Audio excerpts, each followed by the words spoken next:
మీ ఇంట్లో మొదటి కోటీశ్వరుడు మీరే అవ్వాలనుకుంటున్నారా? ఈ ఫైనాన్షియల్ వెబినార్ లో ఇప్పుడే జాయిన్ అవ్వండి.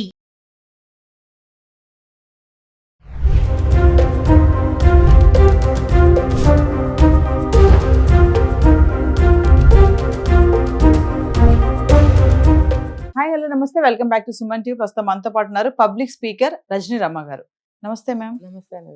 మేము ఈ మధ్య కాలంలో పిల్లలు ఈ డిజిటల్ వచ్చాక, ఈ సోషల్ మీడియా వచ్చాక అసలు ఎలా అంటే దాన్ని ఎలా వాడుతున్నారు అనేది అటు పేరెంట్స్ చూడట్లేదు, ఇంకా చెప్పాలంటే టీచర్స్ కూడా. పిల్లలు చేతుల్లో మొబైల్స్ అనేవి ఇలా చాలా వీడియోస్ చేసాం, పిల్లలకు మొబైల్ ఇవ్వకండి అని.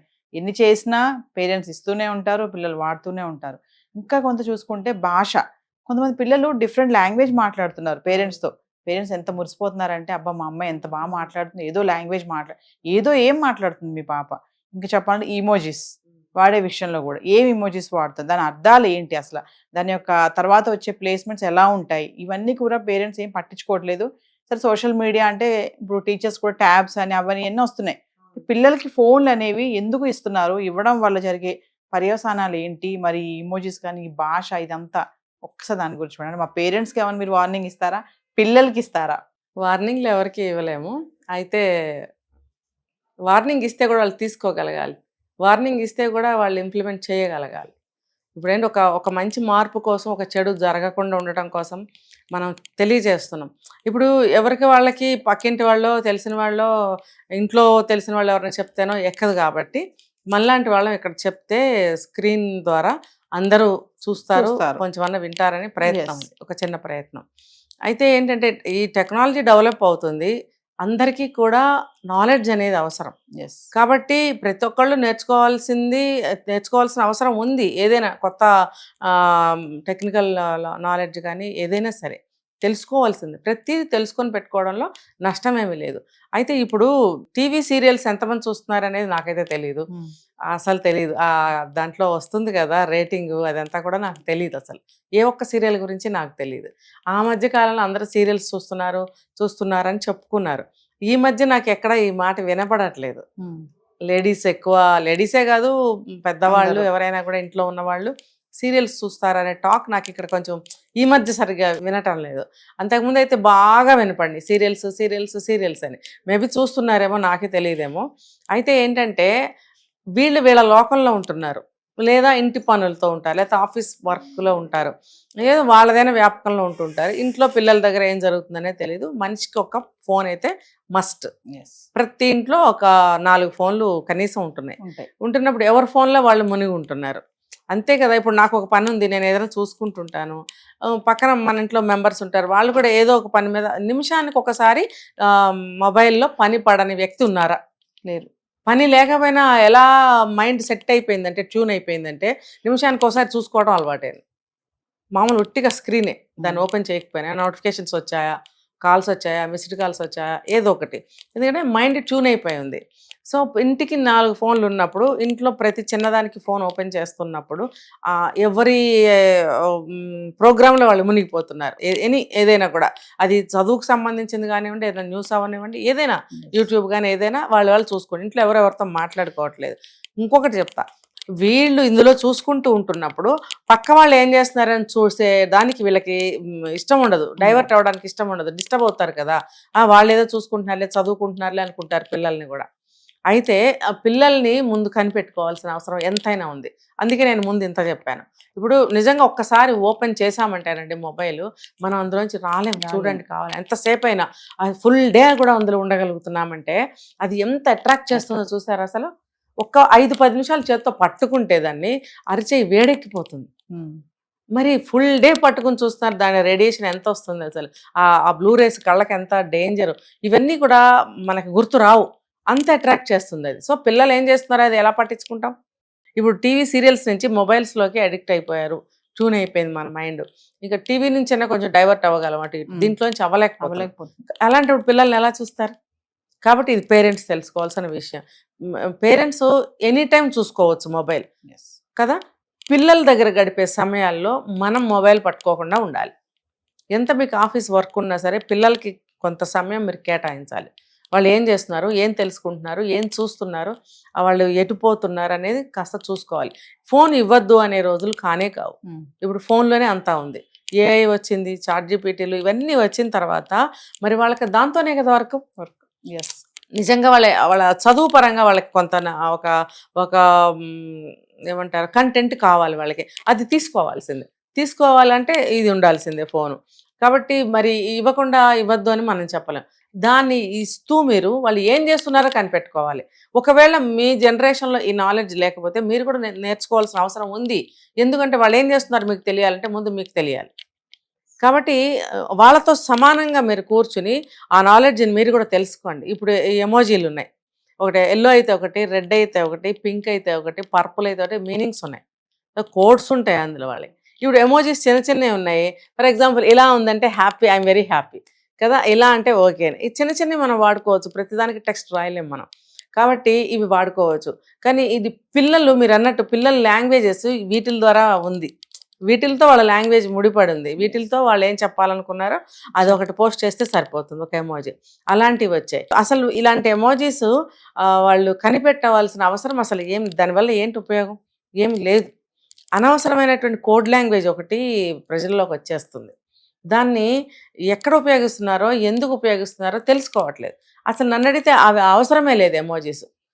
ఏదో ఒక నవ్వుతున్నట్టు, ఓకే అన్నట్టు, నాట్ ఓకే అని చిన్న చిన్న ఓకే. కానీ ఇప్పుడు మనం తెలుసుకున్నాం కొత్తగా, ఇప్పుడు రెడ్ అంటే లవ్ అని చెప్పి, తర్వాత పర్పుల్ పింక్ అంటే నువ్వంటే నాకు ఇష్టమే కానీ సెక్సువల్గా నాకు ఇష్టం లేదు, ఇలాంటి అర్థాలు వచ్చే ఎమోజీస్ ఉన్నాయి. అవి ఈ టీనేజ్ పిల్లలు వాడుతున్నారు. ఓకే, అలాంటి అర్థాలు కూడా ఉన్నాయి మేడం. ఇంకా చాలా ఉన్నాయి, నేనే రెండు మూడే చెప్తాను. ఒకటి చాలా ఉన్నాయి, ఇంకా చాలా ఉన్నాయండి. మీకు దేనికైనా మీరు రాయకుండా పెట్టాలంటే అన్ని ఎమోజీస్ ఉన్నాయి, ఇంకా అర్థం చేసుకోండి. ఇప్పుడు అది తెలియని వాళ్ళు ఏదో మామూలుగా బొమ్మలు పంపించుకున్నారు అనుకుంటారు.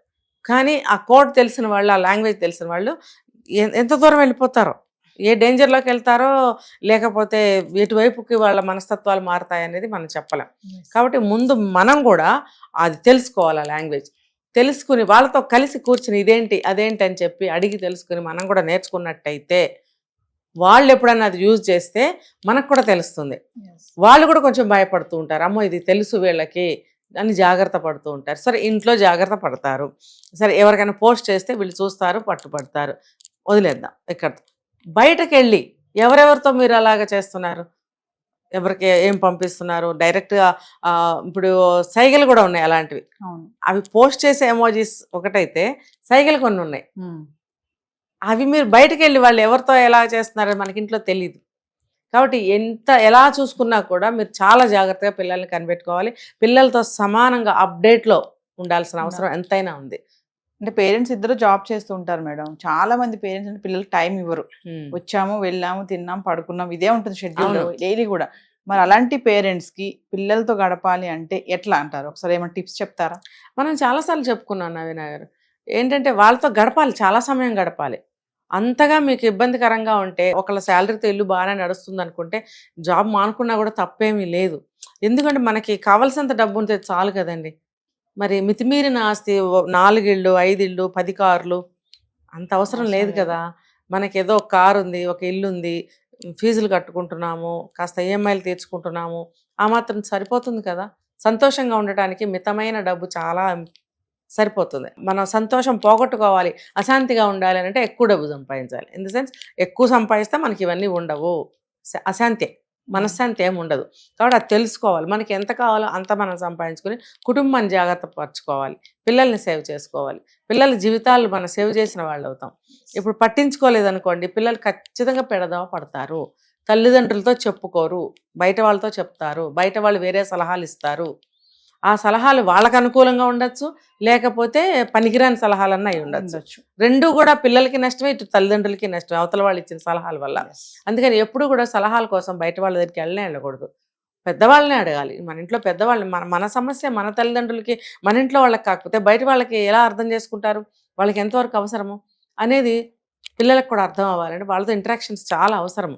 కూర్చోబెట్టుకుని చిన్నప్పటి నుంచి కూడా అన్నీ షేర్ చేసుకోవాలి వాళ్ళతో, ప్రతిదీ వాళ్ళతోనే వాళ్ళు మనతోనే మనం వాళ్ళతోనే అన్నట్టుగా కనుక మనం అలవాటు పడిపోతే వాళ్ళు చెడు మార్గంలో వెళ్ళరు, ఇలాంటివి నేర్చుకున్నా సరే వాళ్ళతో మనం నేర్చుకుంటాంగా. అంటే మేడం ఇప్పుడు పిల్లలకి నా పేరెంట్స్ నాకు టైం ఇవ్వట్లేదు, చాలా బిజీగా ఉంటున్నారు అనేది మనము క్రియేట్ చేయకుండా మనం కొంచెం మేనేజ్ చేసుకోవాలంటారు. అవును అంతే కదా, అవును. అది తెలిసిందంటే మాత్రం వాళ్ళవే వాళ్ళది ఉంటది, వీళ్ళవే వీళ్ళది. ఇది ఇప్పుడు ఒక మూవీ చెప్తాను, అడాలసెన్స్ అని ఒక మూవీ వచ్చింది, ఇప్పుడు దీని అవును. గురించే మనం చెప్తున్నాం. Yes. అందులో ఇవన్నీ చాలా బాగా చూపించారండి. పేరెంట్స్ పిల్లల్ని సరిగ్గా పట్టించుకోకపోయినా, వాళ్ళ జాబ్ బిజీలో పడి సరిగ్గా వాళ్ళతో మాట్లాడలేకపోయినా, ఆ కమ్యూనికేషన్ అనేది లేకపోతే పిల్లలు ఎలా తయారవుతారు అనేది కూడా చూపించాడు. Yes. తర్వాత అంత చిన్న ఏజ్లో ఆ పిల్లాడు హత్య చేయటము, Hmm. అంటే బయట లేవా ఆ సినిమాలోనే అంటే ఉన్నాయి, ఎందుకున్నాయి, ఇందుకే ఉన్నాయి. Hmm. పిల్లలతో మనం సరిగ్గా చాలా మంది పిల్లల గురించి ఏదైనా చెప్పబోయాం అనుకోండి, వాళ్ళకి ఎంత కోపం వస్తుందో, అవును. అసలు ఏ మాత్రం కూడా చెవిలో పెట్టరు. మీరెవరు మాకు చెప్పడానికి అన్నట్టు చూస్తారు, వాళ్ళకేమో చెప్పరు.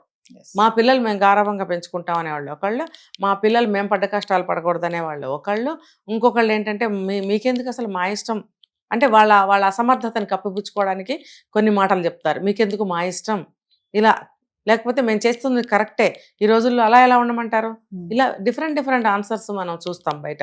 కాబట్టి బుద్ధి తెచ్చుకొని ఎవరికి వాళ్ళే, మన పోతున్నది మన ఫ్యామిలీ, మన పిల్లలు, మన లైఫ్లు అని అనుకుంటే కనుక మీరు మారాల్సిందే, తప్పనిసరిగా మారాలి. ఏ జనరేషన్ పేరెంట్స్ అయినా కూడా ఇప్పుడు పిల్లలతో సమానంగా, ఇప్పుడు నేను ఉన్నాను అనుకోండి, నా పిల్లలు చదువుకునేటప్పుడు వాళ్ళ పాఠాలన్నీ నేను చదివేదాన్ని, ఆ క్వశ్చన్ ఆన్సర్స్ నాకు బైహార్ట్ అయిపోయేవి. అలాగే ఇప్పుడు ఈ జనరేషన్లో ఇప్పుడు పిల్లల తల్లిదండ్రులు కూడా అదే పని చేయండి. వాళ్ళ చదువును మనం చదవాలంటే బైహార్ట్ చేయమంటాం కాదు ఇక్కడ, Yes. నాకేదో బైహార్ట్ వచ్చింది అది పక్కన పెడదాం, మీరు వాళ్ళతో సమానంగా అదంతా తెలుసుకోవాలి, ఏ లెసన్స్ ఉన్నాయి, క్వశ్చన్ చేయటం, ఆన్సర్ మనం చెప్పించుకోవడము, తర్వాత ఇలాంటి ఎమోజీస్ వాడుతుంటే దాని గురించి తెలుసుకోవడము, ఇంకా ఈ నెట్వర్క్లో మనకి చాలా కొత్త వస్తున్నాయి, ఏఐ వచ్చింది కాబట్టి అవన్నీ వాళ్ళకి తెలుస్తాయి, రేపొద్దున మనకి Yes. అస్సలు తెలియవు. కాబట్టి మనం కూడా వాళ్ళతో కూర్చుంటే మనకు వచ్చేస్తుంది, మనకు సపరేట్గా వేరే ఎక్కడ నేర్చుకోవాల్సిన అవసరం లేదు. మీకు వచ్చేస్తే వాళ్ళు జాగ్రత్తగా ఉంటారు. అమ్మ నాన్నకు అన్నీ తెలుసు అని చెప్పి వాళ్ళతోనే షేర్ చేసుకోవడం, వాళ్ళతోనే మాట్లాడటం, ఏదైనా ఓపెన్గా చేస్తారు. లేకపోతే ఈ అడాలసెన్స్ అనే మూవీలో ఎన్ని యాంగిల్స్ చూపించాడంటే చాలా బాగా నచ్చింది ఆ మూవీ నాకు. జర్మనీ మూవీ, వీలైతే ఎవరైనా చూడండి, అక్కడ 4 ఎపిసోడ్స్ ఉన్నాయి, 50 మినిట్స్ చొప్పున. ఒక 4 days కూర్చుంటే, లేకపోతే ఒక 2 రోజులు కూర్చుంటే అది కంప్లీట్ చూసేయచ్చు. అది ప్రతి పేరెంట్స్ చూడదగిందే. అది మీ పిల్లలకి చూపించవచ్చు, మా పిల్లలు అంత ఇది కాదు అనుకుంటే పిల్లలకి చూపించండి, వద్దు మా పిల్లలకి చూపించకూడదు అనుకుంటే మానేయండి. కానీ పెద్దవాళ్ళైతే ఖచ్చితంగా చూడండి ఆ మూవీని. చూస్తే ఏమవుతుందంటే అసలు మనం ఎలా ఉండాలి, Yes. మనం ఎలా ఉండాలనేది బాగా తెలుస్తుంది, అది చాలా బాగా తెలుస్తుంది. ఆ మూవీలో మనకి ఇన్ని విషయాలు చెప్పారు కాబట్టి మనం కూడా ఫాలో అవటంలో తప్పేమి లేదు. ఎందుకనంటే అది అంతా ఎటు తిరిగింది, అదంతా ఒక క్రైమ్కి, వాళ్ళ పిల్లలు ఎలా ఉన్నారు అనేది బాగా చూపించాడు.